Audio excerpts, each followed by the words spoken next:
ये एक ऐसी चीज है जो हम सब ने महसूस की है ना? दिन भर सब ठीक रहता है, लेकिन जैसे ही रात होती है हमारा दिमाग अचानक से बहुत तेज दौड़ने लगता है। तो ये कोई कमजोरी है या हमारे दिमाग का ही कोई गहरा खेल? चलिए आज इसके पीछे की साइंस को समझते हैं। और ये वो पल होता है, दिन भर की भाग-दौड़, काम, शोर, सब कुछ शांत हो जाता है। और जैसे ही ये खामोशी छाती है, दिमाग अपनी वो फाइलें खोलना शुरू कर देता है जिन्हें दिन में देखने का उसे मौका ही नहीं मिला। और बस फिर शुरू हो जाता है ख्यालों का एक तूफान। सबसे पहले अतीत की कोई छोटी सी बात पकड़ में आती है जो अचानक बहुत बड़ी और ज़रूरी लगने लगती है। फिर मन थोड़ा और पीछे जाता है, किसी पुराने फैसले पे सवाल उठाता है। ये एक ऐसा चक्र है जिसमें हम खुद को फंसा हुआ महसूस करते हैं, एक ही ख्याल के इर्द गिर्द घूमते रहते हैं। और आखिर में ये सवाल जो शायद सबसे ज्यादा परेशान कर सकता है, ये एक ऐसी दुनिया की कल्पना करता है जो कभी थी ही नहीं और अक्सर हमें पछतावे के एहसास के साथ छोड़ जाता है। और बस यही तो है रात में ओवर थिंकिंग का वो जाना पहचाना साइकिल। तो सबसे बड़ा सवाल यही है, आखिर ऐसा होता क्यों है कि दिन में दिमाग ठीक ठाक रहता है और रात होते ही बेचैन हो जाता है? इसके पीछे ना एक बड़ी दिलचस्प न्यूरोसाइंस है। देखिए, दिन के वक्त हमारा दिमाग एक अलग ही मोड में होता है, जिसे हम कह सकते हैं सर्वाइवल मोड। काम, लोग, सोशल मीडिया, इन सब के बीच उसके पास फालतू सोचने का टाइम ही नहीं होता। वो बस आज की चुनौतियों पर फोकस करता है और गहरी भावनाओं को दबा देता है। लेकिन रात में जब सब शांत हो जाता है तो दिमाग मानो कहता है अब मेरी बारी है, और वो सभी फाइलें खोल देता है जिन्हें दिन में नजरअंदाज किया गया। और यही आइडिया इस पूरी कहानी का सेंटर है।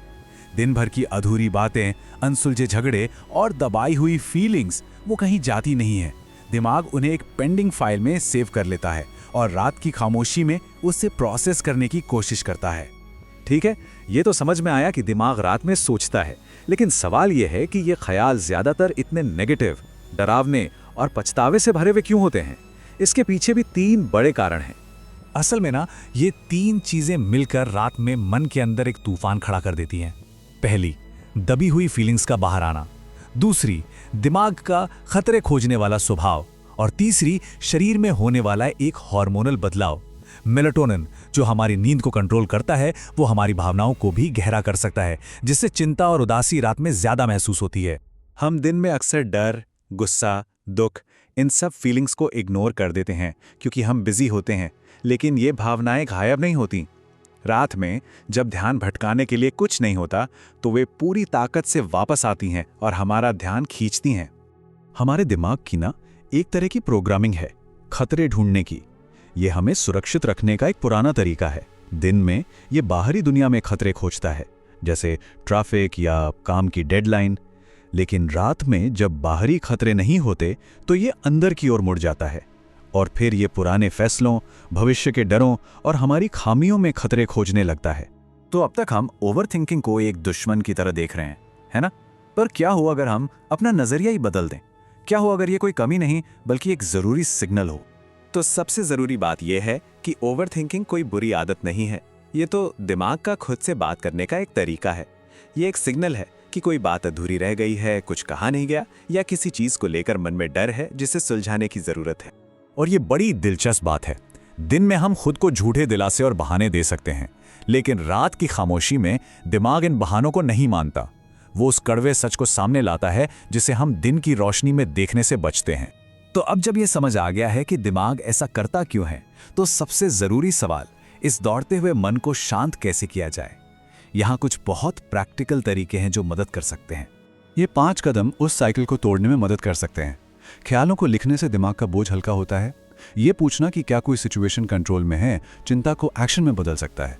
फोन से दूरी दिमाग को जरूरी आराम देती है और सांस पर ध्यान शरीर को शांत करता है। सांस पर ध्यान देना एक बहुत ही पावरफुल टेक्निक है। चलिए शुरू करते हैं। धीरे धीरे 4 सेकंड तक नाक से सांस अंदर लीजिए। अब इस सांस को 4 सेकंड तक अंदर रोक कर रखिए। इस ठहराव को महसूस कीजिए।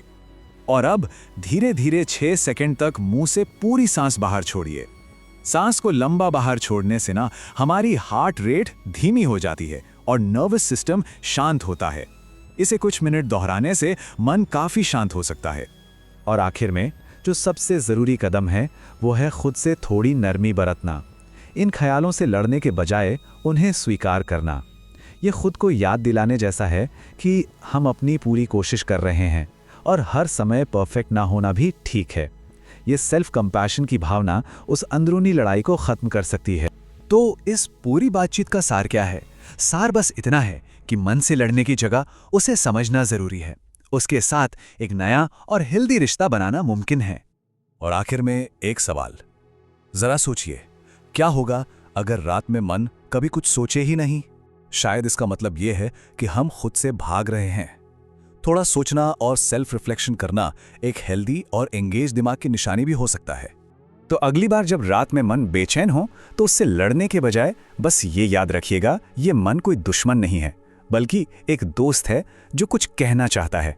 ये परेशान नहीं कर रहा, ये कुछ समझाने की कोशिश कर रहा है। उसे सुनने और समझने के लिए थोड़ा समय देना शांति की ओर पहला कदम हो सकता है।